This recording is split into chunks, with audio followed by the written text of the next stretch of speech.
የወለጋም ነው። ለሚገደለው ለሚራበው ህዝብ ተጠያቂና እናንተ ናችኋል። ጥሩ አይደለም እንዴ? አንተ አረ በጣም እንጂ አንተ በቀን ስንት ሰው ትገላላችሁ? አማራ 10 አማራ ነው የምንገላለው። 10 ጥሩ አይደለም እንዴ?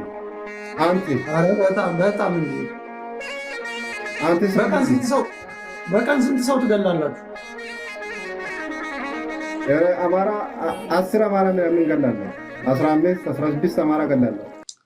በዚህ ፕላትፎርም ላይ ይሄ ነገር ሲነገር አሁን በኢትዮጵያ ውስጥ አውትሬጅ አይፈጥርም ማለት ከፍተኛ ቁጣ ከፍተኛ ህዝባዊ ንቅናቄን አይፈጥርም። ይሄ ግለሰብ ተጠያቂ አይደረግምም። አንዳንዶቻችሁ አይባልም ብላችሁ እዛው ኮሜንት አድርጋችሁ ነው የምታልፉት አይደለም። ሶ ይሄ እንደ አይዞሌትድ ኢንሲደንት ወይንም ተናጠላዊ ንግግር አድርጋችሁ ነው የምትወስዱት። ልጁ የስብዕና ችግር ስላለበት እንደዚህ እንዳለ ነው የምትወስዱት። ወይንም ባለጌ ያሳደገው ነው እንደዚህ ሊል የሚችለው ነው ብላችሁ የምትረዱት አይደለም። this is exactly ኢትዮጵያ ውስጥ ያለው ስርዓት አማራን በተመለከተ በየዕለቱ የሚያደርገውና የሚያስበው እና የሚናገረው ንግግር። ይሄ ንግግር out of context የተወሰደ ተናጥላይ ትርጉም የምንሰጠው የግለሰብ ችግር ወይንም የግለሰብ ሳይኮሎጂካል ፕሮብለም አይደለም። ፕሮብለሙ መዋቅራዊ ሆኖ ሶሲዮሎጂካል ማህበራዊ መሰረት ያለው የመንግስት አስተሳሰብ ነው። ይሄ ልጅ ምንድነው የሚለው? በቀን 16 አማራ ገላለሁ ነው የሚለው። ከ10 እስከ 16 ገላለሁ ነው የሚለው። ኦኬ፣ ይሄ ንግግር በቀጥታ በአንድ ህዝብ ላይ ጄኖሳይድ ሲፈጸም እንደሚውልና የዚህን ግለሰብ አክቲቭ ሮል ይሄ ግለሰብ አማራን በመግደል ውስጥ ስላለው ሚና ነው ግለሰቡ በአደባባይ ወጥቶ የሚናገረው። ለምን ደፈረ በዚህ ልክ ለመናገር? ብዙዎቻችሁ ለምን ደፈረ? ለምሳሌ አሁን ብዙዎቻችሁ ወይ ለአማራ ድሮም ስለሚገደል ኦኬ ችግር የለውም ስለዚህ በብልግና ደረጃ ይዘን እንለፈው ነው አይደል የምትሉት። አክቹሊ ልጁ እየነገረን ያለው ስለ ጄኖሳይድ ነው። አክቲቭሊ ስለሚካሄድ የዘር ፍጅት ነው ልጁ የሚያወራል። 16 አማራ በቀን ገላለው ይላል። ለምን ደፍሮ ወጣ? መግደሉ እኮ አይደለም የሚገርመው። የስ እናውቃለን እየገደሉ እንዳሉ ህዝባችን እያጠፉት እንዳሉ እናውቃለን። በየዕለቱ ከወለጋ የሚደርሰኝ ድምጽ ጣርና የስቆቃ ድምጽ ነው የሚደርሰኝ። የፍጅት ድምጽ ነው የሚደርሰኝ በየዕለቱ ያለምንም ማቋረጥ ማለት ነው። ግን እሺ ወለጋ ላይ የሚገደለው ህዝብ በማንነቱ ጄኖሳይዱ ብርቅ አይደለም ማለት አማራን መግደል ኢትዮጵያ ውስጥ ህግ ነው፣ ኖርም ነው፣ የመንግስት ተግባር ነው። ጀነራሎቹ ማታ ወደ ቤታቸው የሚመለሱት ቀን አማራን ሲገድሉ ውለው they just return back home after killing Amhara ነው። የአማራን ህፃናት ሲገሉ ይውሉና ኮከብ ደርድረው ትከሻቸው ላይ ማታ ወደ ቤት ይመለሳሉ። በቀጥታ የጀነራሎቹም የመንግስት መዋቅር ውስጥም ያሉ አካላት ስራቸው አማራን መግደል ሆኗል። ኦኬ ይውላችሁ ስራቸው ህግ ማስከበር ነው የሚሉት እነሱ። በትክክለኛ ስሙ እንጥራው። ስሙ አማራን መግደል ይባላል። በቀን ሲገድሉ ውለው ማታ ወደ ቤታቸው ይመለሳሉ። ምን ስራ እንዴት ነበር ሲባሉ ስራ ቆንጆ ነው ብለው ሪፖርት ያደርጋሉ። ስራ ቆንጆ ነው። እንዴት ነው በሚቀጥለው አመት እቅዳችሁ? በሚቀጥለው አመት የተሻለ ሰላም ለማስፈን የተሻለ ግድያ እንፈጽማለን ነው የሚሉት። that's exactly በየቀኑ የሚሰሩት ስራ እሱ ነው። ህዝብን ስሎተር ማድረግ ህዝብን መግደል ነው ስራቸው። ስለዚህ አሁን ጀነራሎቹ የኢትዮጵያን ወታደር አሰልጥነው በኢትዮጵያ ወታደር ስም የሚያሰማሩት አንድን ህዝብ አድኖ እንዲያጠፋላቸው ነው። ስለዚህ ስራቸው ኦኬ ተቋም ከመገንባትና ከመምራት ወጥቶ አንድን ህዝብ ወደ አድኖ መግደል ተሸጋግሯል ስራቸው። በዚህ ስሙ ነው ልንጠራው የሚገባው። ምን ያህል ገላችሁ አላችሁ? በ3 ወር ውስጥ አፈጻጸማችሁ ምን ይመስል ነበር? ስንት ገደላችሁ ተብለው ነው መጠየቅ ያለባቸው። ይሄ ልጅ አፈጻጸሙን እያወራ በአደባባይ ወጥቶ ሪፖርት እያቀረበ ነው። ምን አለ? በቀን ከ10 እስከ 16 አማራዎችን እገላለሁ። እና ጥሩ አይደለም ወይ ይሄ ይላል። he's talking about efficiency. exactly ጀርመን ሀፕን ያደረገው ይሄ ነው። ናዚዎች ይሄንን ያደረጉት። ናዚዎች ኦሽዊዝን መፍጠራቸው ብቻ አልነበረም። ኦሽዊዝ ውስጥ ያመጧቸው ሳይንቲስቶች የተሰጣቸው አሳይመንት በፍጥነት ሰዎችን እንዴት ማትነን ትችላላችሁ የሚል አሳይመንት ሊሰጣቸው፣ ለሂቃኑ ሳይንቲስቶቹ ያንን ለመፈጸም ነበር የሚተጉት። የአብይ አህመድ ጀነራሎች ይሄንን ለማስፈጸም ባጫ ጻፍኩም የሚለው መጽሐፍ ስለዛ ኤፊሺየንሲ ነው። በኋላ ላይ መጣበታለሁ። በቀደም ፕሮግራም አውርቼበታለሁ፣ ግን ትላንትና ስለተናገረ በተለይ ምክንያት የለውም ኢትዮጵያ ውስጥ ያለው የታጠቀ ኃይል ምክንያት የሌለው ኃይል ነው ስላለ ምክንያት እንዴት እንዳለን እና ምክንያታችን ምን እንደሆነ ላሳየው ሞክራለሁ። just በምክንያት የሚያምን ከሆነ ማለት ነው። ግን ይሄ ግለሰብ በአደባባይ ወጥቶ 16 ሰዎችን ገድያለሁ ሲል የምትሰሙት ተራ ንግግር አይደለም። የዚህ ንግግር አንድምታ በሀገሪቱ ውስጥ አማራን መግደል ኖርማላይዝ ከመደረግ አልፎ የፐብሊክ ዲስኮርስ አካል ነው። ያለምንም ሞራልና የህግ ተጠያቂነት ሰዎች በአደባባይ ወጥተው ሪፖርት የሚያደርጉት ነገር ሆኗል ማለት ነው። ይሄ ለአማራው ምን ማለት ነው ነው የኔ ጥያቄ።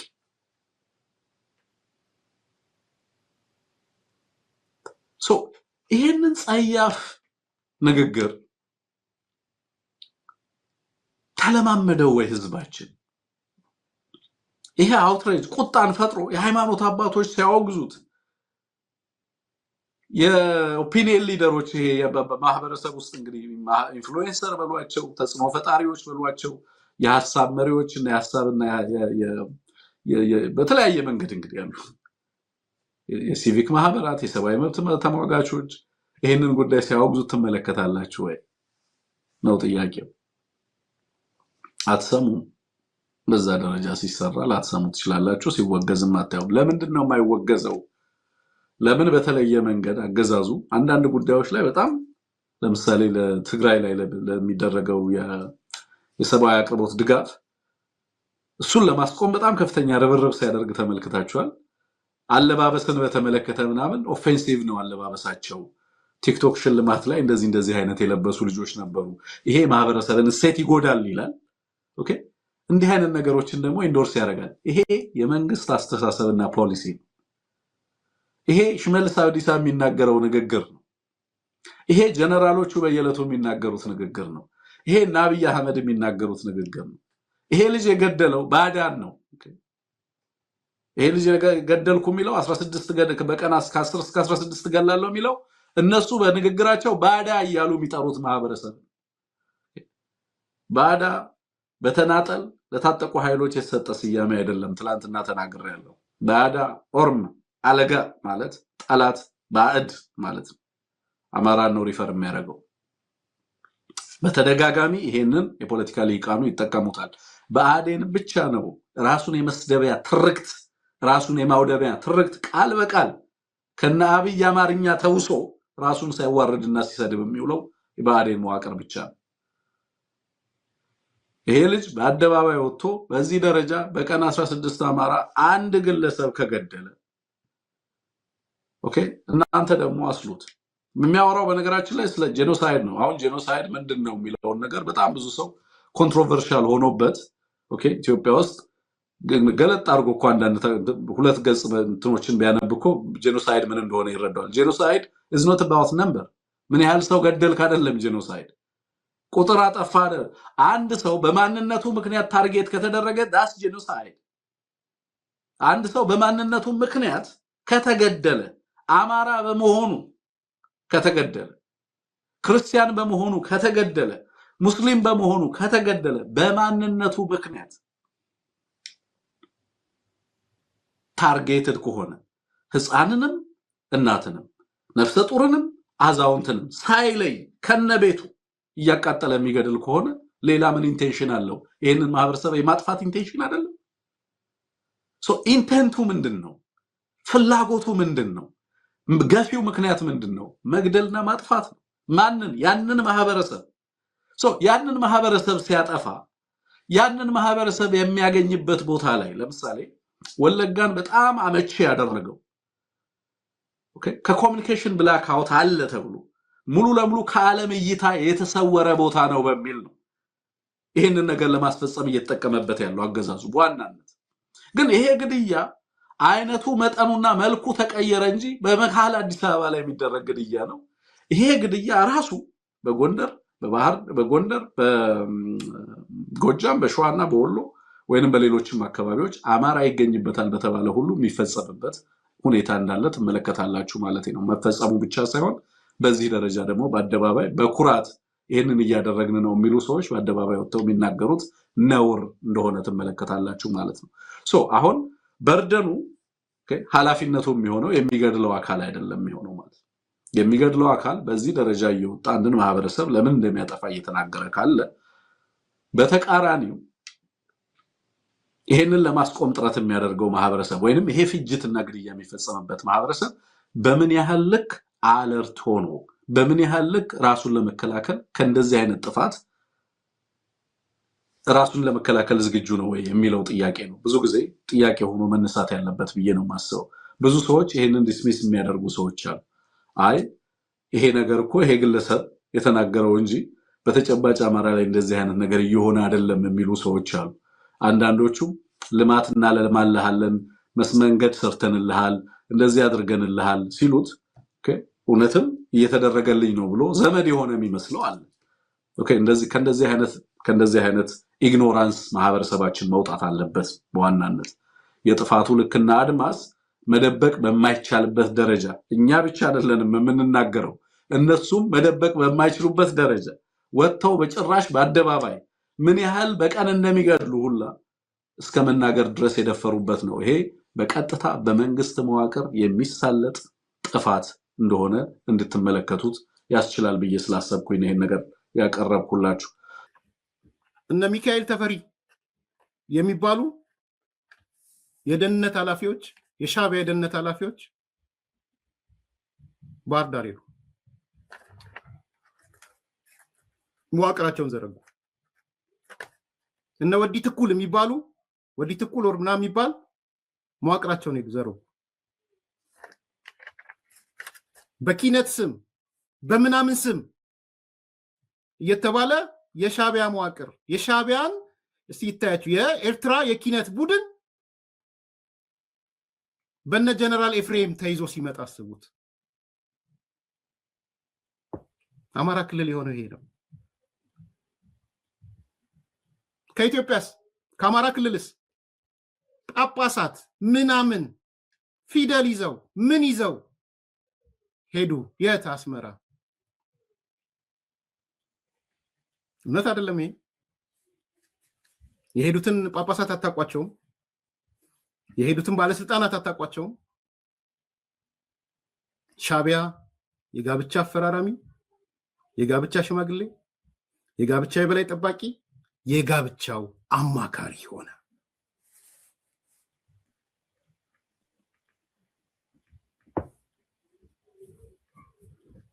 ከዛ ባለስልጣንም መመደብ ተጀመረ የሌለ መዋቅር ሁሉ ተፈጥሮ ማለት ነው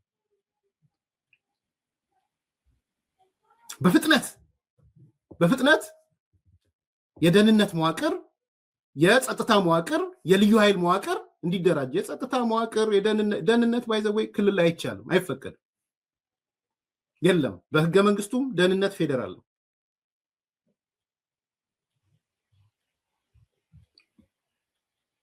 ይሄንን የጸጥታ የስለላ እንዲመራ ጀነራል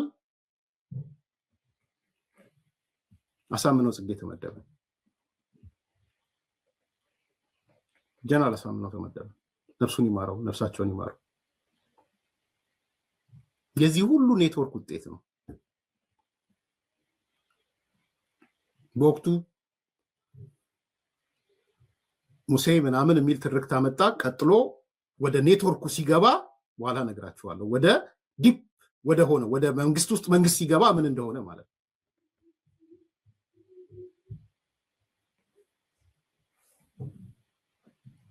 የክልሉ መንግስት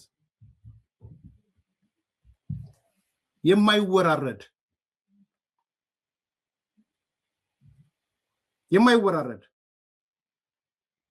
ከግማሽ ቢሊዮን ብር በላይ ሰጠው ላሳምነው። ከ500 እስከ 600 ሚሊዮን ብር አሳምነው እጅ ገባ። ውሸት ነው ይበል ውስጥ የክልሉ መንግስት ዲፕ ስቴት እንትኑ ወጥቶ ኤርሚያስ የሚያወራው ውሸት ነው ይበል። የማይወራረድ ከ500 ሚሊዮን እስከ 600 ሚሊዮን ብር ተሰጠው ለአንዳርጋቸው ለጀነራል አሳምነው። አይወራረድም ባይዘው አይወራረድም ማለት ይገባቸዋል ምን ማለት እንደሆነ። ለፈለገው ነገር መዋል ይችላል። ኦዲት አይጠይቀውም።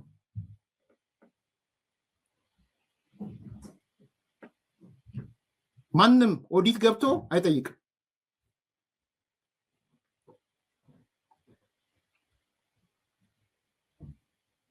ይሄ ብቻ አልበቃም። የጎጃም ባለሀብቶች የሚባሉ 50 ሚሊዮን ብር ጨመሩለት። እዚህ ላይ 50 ሚሊዮን ብር ከሌ የምላቸው የጎጃም ባለሀብቶች ስቴት ካፕቸር ያደረጉት ማለት ነው። ስቴት ካፕቸር ያደረጉት በተለይ የጎጃም ባለሀብት የሚባሉ ስማቸው የሚታወቁ 50 ሚሊዮን ብር ሰጡት። ማይወራረድ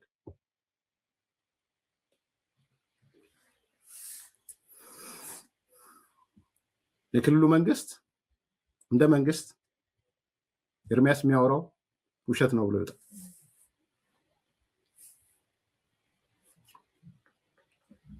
ወደ ከ650 ሚሊዮን ብር በላይ የማይወራረድ ገንዘብ የጸጥታ ኃይል ለማደራጀት ደህንነት ለማደራጀት ተዘጋጀ ማለት ነው። የማይወራረድ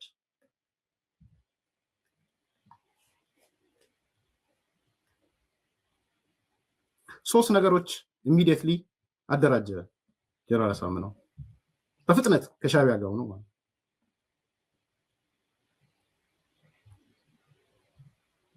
አንደኛ የመከላከያ ቁመና ያለው የአማራ ልዩ ኃይል አንደኛ የመከላከያ ቁመና ያለው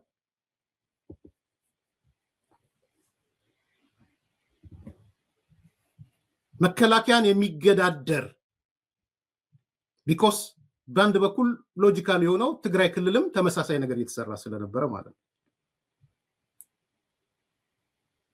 ግን ኢትዮጵያ ውስጥ እንግዲህ 3-4 መከላከያ ሊመጣ ነው ማለት ነው። ልዩ ኃይሉ እየተደራጀበት ያለው ቁመና የመከላከያ ቁመና ያለው ነበር የነበረው አማራ ክልል።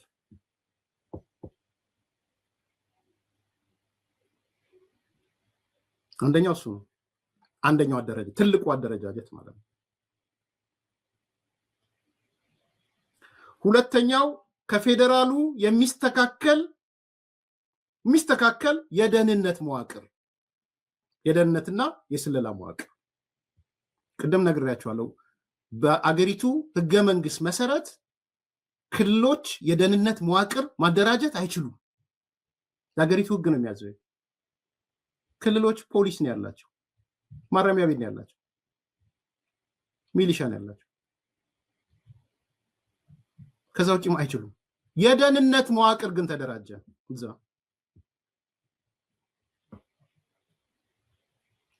ሁለተኛው እሱ ነው።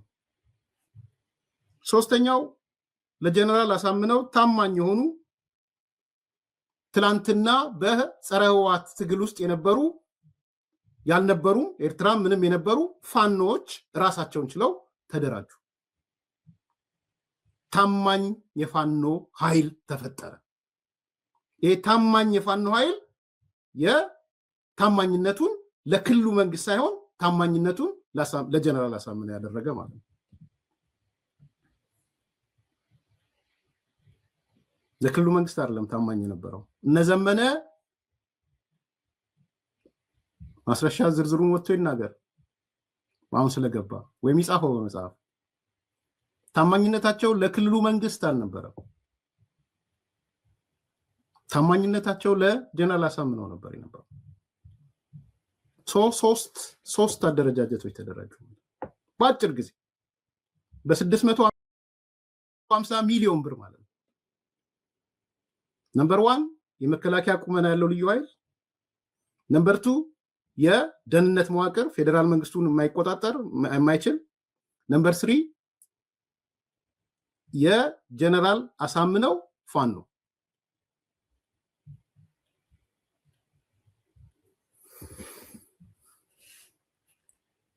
እስካሁን ከሻቢያ አልወጣንም ከሻቢያ። እነዚህን ኃይሎች ሻቢያ ስልጠና መስጠት ጀመረ።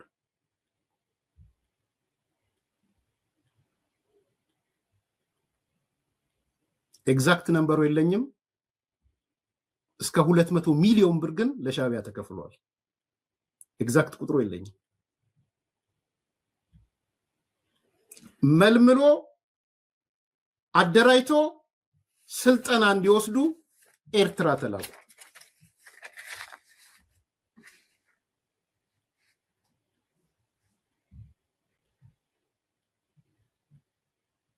ከሻቢያ አልወጣንም። ያለው በመንግስት ውስጥ ያለው መንግስት ቅድም ስለ ባለ ሀብቶቹ አንስቻለሁ፣ ስለ ተመደበው ገንዘብ አንስቻለሁ፣ የማይወራረድ ያደራጀውን አደረጃጀት አንስቻለሁ። ያ አደረጃጀት ስልጠና ኦሪንቴሽን ለመውሰድ ወደ ኤርትራ ተላከ።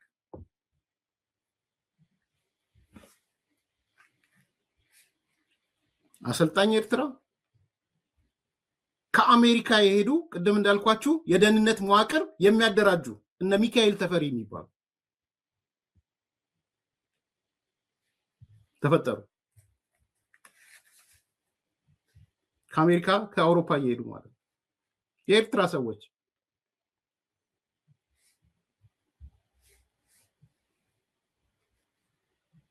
ይሄ ሲስተሙን በሙሉ ዘረጋ ማለት ነው። ስለዚህ ሻቢያ ክፍያውን ከማይወራረደው ገንዘብ ወሰደ። ከማይወራረደው ኦዲት አያውቀውም። ኦልሬዲ ከ500 እስከ 600 ሚሊዮን ክልሉ መድቧል። የማይወራረድ ከ50 ሚሊዮን በላይ የአማራ ባለሀብቶች በተለይ የጎጃም ባለሀብቶች ሰጥተውታል። ለጠየቀኝ ሰው ፍጹም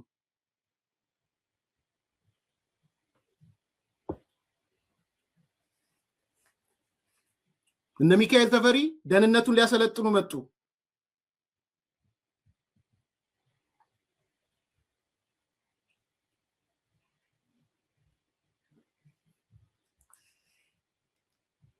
ይሄ ነው የተፈጠረው።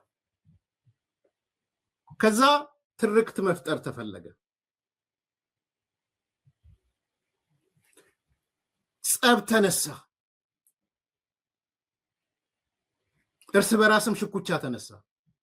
የሻቢያ ሰዎች ምናምን ወዘተ ማለት ነው። የሻቢያ ወኪል ነን የሚሉ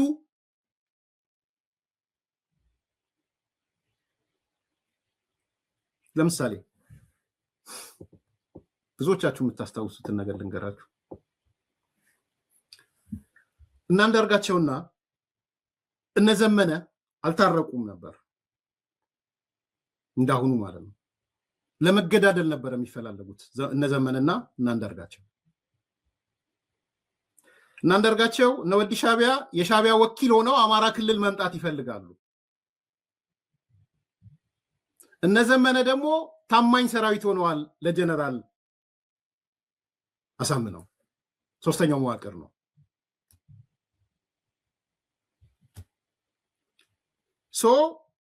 በዚህ በኩል ሻቢያ ገብቷል። አንዳርጋቸው አሉ፣ ወዲ ሻቢያ አሉ፣ ሌሎቹ አሉ። በዚህ በኩል ደግሞ እነዘመነ አሉ።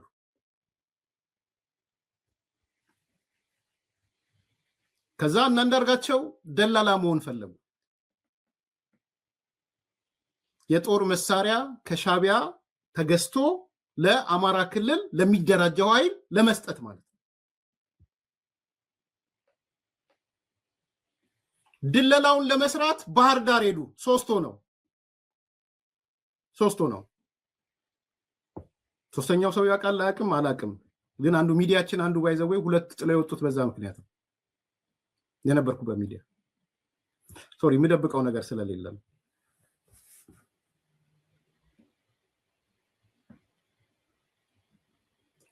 ዘመነ ካሴ እኛ አካባቢ ቅርብ ስለነበረ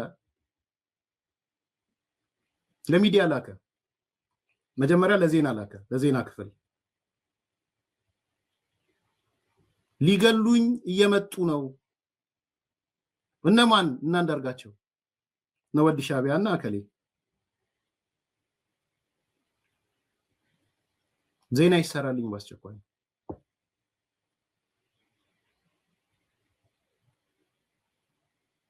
ማጅን ተሯሩጠን እውነት ለመናገር የዜና አቅራቢዋም ደወለችልኝ፣ ለኔም ነግሮኝ ስለነበር ነገርኳት። እንዳንዳርጋቸው ሊገሉት እየሄዱ ነው። የት ሄደዋል? ባህር ዳር።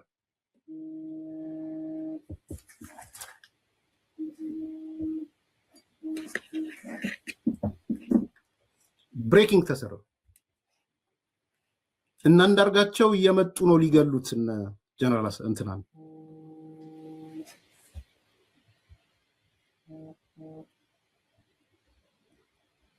ወዲያው ሰበሩ ዜና ተቀጣጠለ።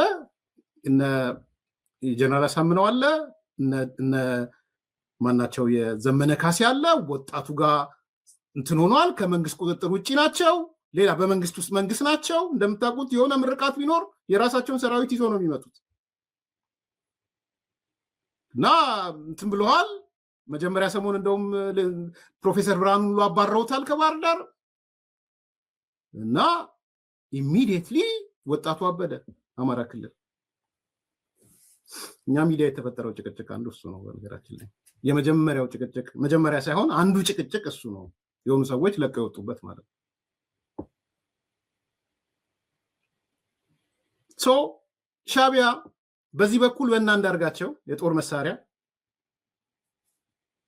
በዚህ በኩል ስልጠናና የሰው ኃይል ወደ ኤርትራ፣ ሶስቱን አደረጃጀቶች የመከላከያ ቁመና ያለው ልዩ ኃይል፣ የደህንነት መዋቅር ፌዴራሉ እንኳን የማይቆጣጠረው በህግ ያልተፈቀደ ለጀነራል አሳምነው ታማኝ የሆነ ፋኖ ማለት